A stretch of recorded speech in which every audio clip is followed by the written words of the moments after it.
Dr. Chad Bernstein is a husband and father of 4 amazing kids, the co-founder and CEO of Guitars Over Guns, a professional musician who has been instrumental in the evolution of the Latin funk sound in Miami.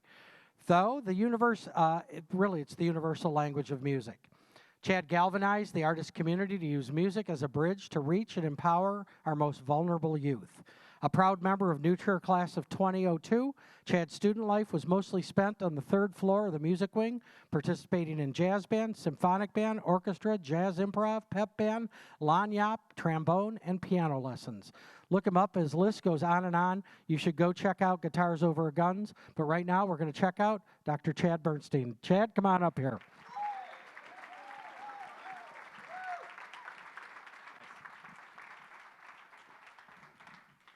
Thank you so much. I am truly honored to receive this and beyond humbled to be in the company of the other winners of this honor. My speech will be a little bit longer than the last 2, but not as long as some we've heard tonight, so bear with me, at least on the last one. The truth is the seeds of my work with Guitars Over Guns were planted long before I got to New Trier and are deeply rooted in the values of my family. So first and foremost, I want to thank my parents for making tough choices and always placing our family first and our values first above everything. As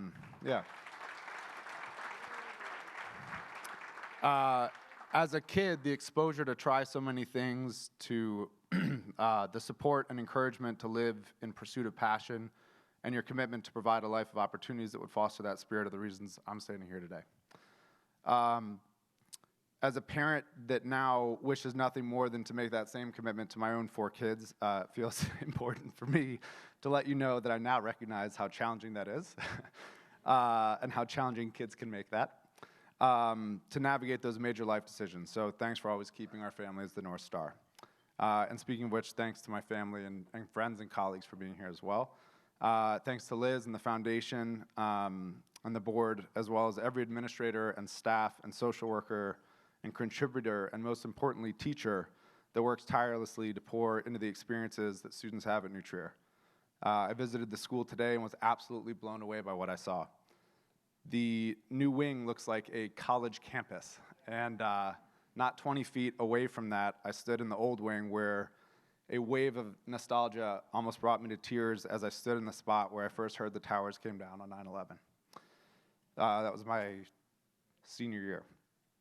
And in light of those memories, and somehow even more relevant today, I have to recognize that we're living in a time where teachers have never been asked to do more or to be more for students. And I don't think there's a more important job in the world. So thank you to all of those of you who have contributed to continue to putting your students first over these last years, especially my friend Matt Guy back there. But it's important to let our educators know that we see them. Over the last 15 years, my work in some of the most under-resourced schools in Miami and Chicago have given me tremendous perspective on just how fortunate I was to have had the access to this education, and I don't take that for granted. When I think about what I value most about my time at New Trier, I think about how privileged I was to have been in a place that helped foster and grow my passion for music into an identity and a journey and a life force. For me, that came down to one individual in particular, and I need to recognize and thank Jim Warwick. There are few people I've learned more from in my life. He was a teacher, a visionary, and a mentor, and he ran the jazz department with the energy of a startup entrepreneur, giddy with the excitement of doing what had never been thought possible. We were live streaming concerts on the internet over 20 years ago. We had a student-run audio and video department that still stands today. We toured China on an immersive cultural exchange trip. We hosted the largest annual high school jazz festival in the country.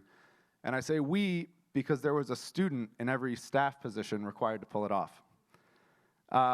We may not have had all the skills and probably had even fewer of the answers, but the uncompromising expectation was to get across the finish line. Excuses were a waste of breath, and Warwick had no time for them. I can still hear him saying, "I don't get it. I don't want to get it." I used to think that meant he didn't have patience for failure because success was the only option he'd accept. But I realized that he didn't have patience for excuses because he knew that failure was the only path to success.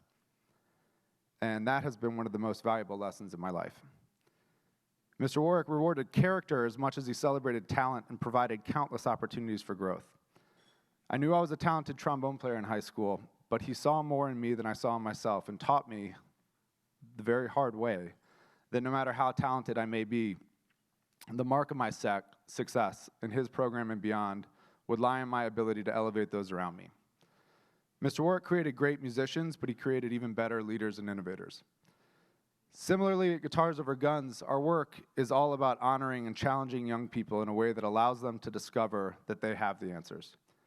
The best thing that we can do as mentors is to create the conditions for exploration and self-discovery. And we use music to create those spaces where students feel safe physically and emotionally to show up as their full selves, to be celebrated for their unique perspectives, and to be open to other perspectives that broaden their view of what is possible, far beyond what they may otherwise see. I am proud of the work that we are doing at Guitars Over Guns, and God knows we made plenty of mistakes.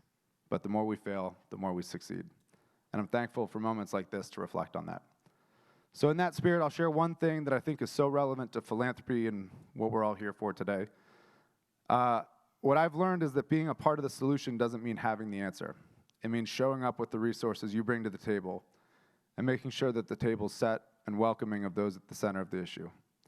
More often than not, that's where we have found the answers, and as Guitars Over Guns, we are not engaged in fixing or saving anyone. We're committed to changing the conditions that limit opportunity. And as a result, I've watched thousands of lives change on both sides of the equation. So as we all in this room go on to address the many challenges of the city and the world, I ask three things. First, that we recognize the opportunity we each have to make a change. Second, that we honor those that bring the rest of the solution to the table. And finally, that we fiercely protect the arts as one of the most critical incubators for the talent, leadership, and innovation our youth need to change the world. Thank you.